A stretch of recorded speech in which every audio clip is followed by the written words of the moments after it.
Conservative MP Peter Bone, member of the Brexit Select Committee, and the Labour MP and member of the International Trade Committee, Catherine West. Welcome to you both.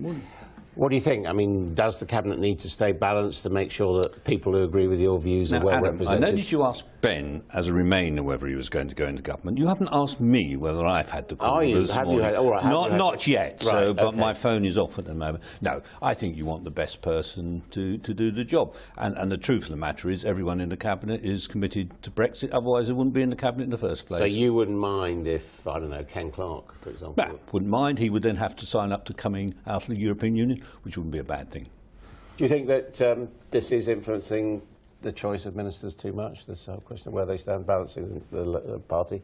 It's very clear that the ideological split there is driving this government apart. It's falling apart because actually it was Mrs Patel who actually is in trouble because perhaps she wasn't quite up to the job. She certainly didn't understand the Middle East and the delicacies of the delicate situation in the Middle East.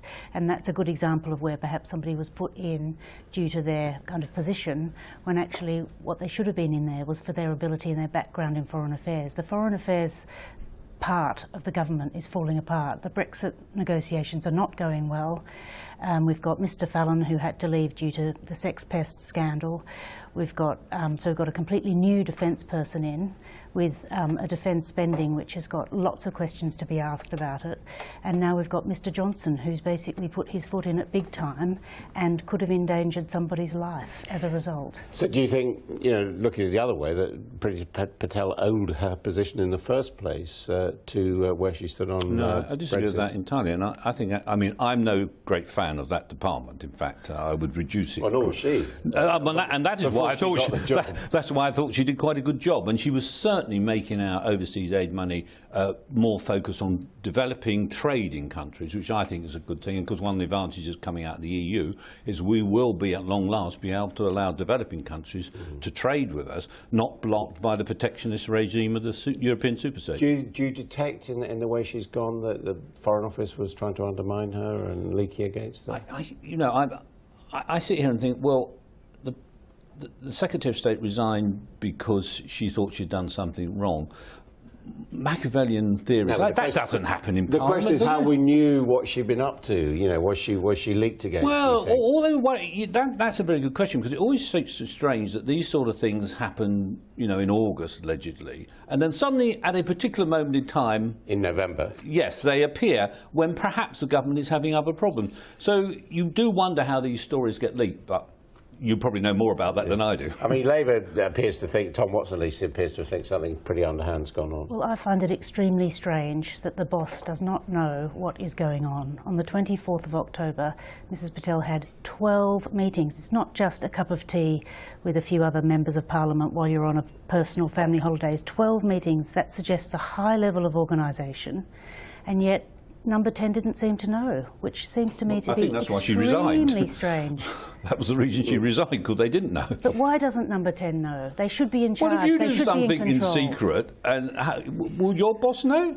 Well, would your boss care? I mean, people should not be doing things to do with the Middle East which are in secret. We have a very important government policy. But isn't that why the Secretary of State has resigned? For that very reason. I don't think there's any argument that's why she's gone.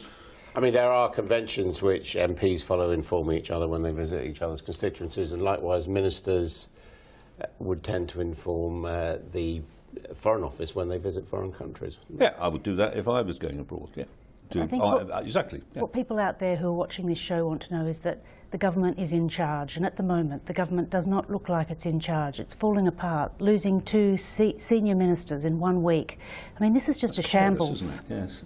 No, I mean, these things happen, and as you said, Adam, why did it happen now? Why was it leaked now? And that was to destabilise the government. Theresa May is getting on the job. Every day that goes by, we are closer to coming out of the European Union. Next week, the European Union bill comes back. Labour Party doesn't support what the British people said on that, but, you know. What do you think about the thing? I mean, albeit doing it in the wrong way in your view, but what do you think about the idea that Priti Patel was floating of maybe giving some of the aid budget to the Israeli army on humanitarian work in the Golan Heights? Well, I don't know enough about it, but if it's for humanitarian aid, then though I criticise that department, I don't criticise the humanitarian aid.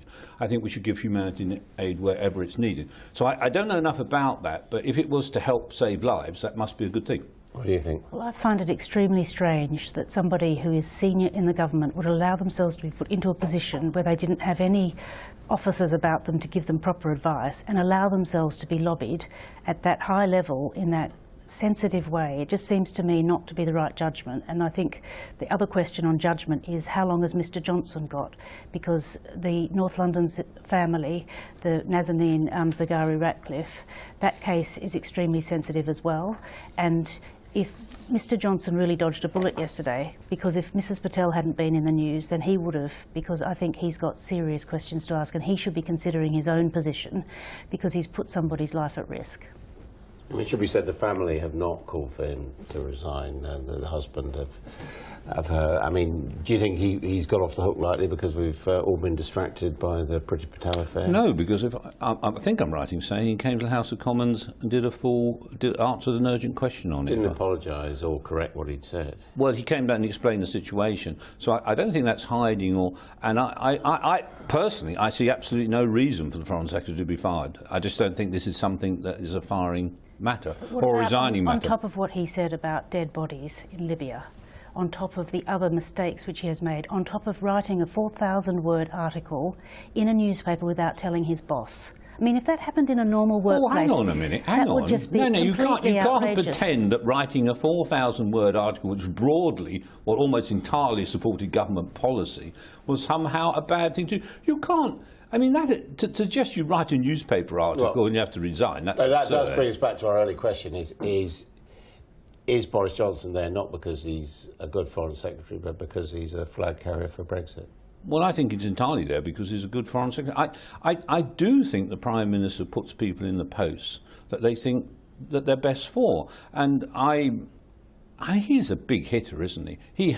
If he goes abroad, people listen to what he says. The trouble is with being a big hitter and being rather a self-publicist, and I'm familiar because of being a London MP with the former Mayor of London, is that because you do go by that kind of reputation, when you make a mistake, it's magnified. How would you feel if Peter Bone does get the call and becomes overseas development? I'd shake his hand, congratulations, because we all want to work together, but I also think that it does have to be the person with experience. And I think that experience, we live in a meritocracy, don't we? OK, well, we'll be following this story closely. Thank you both very much.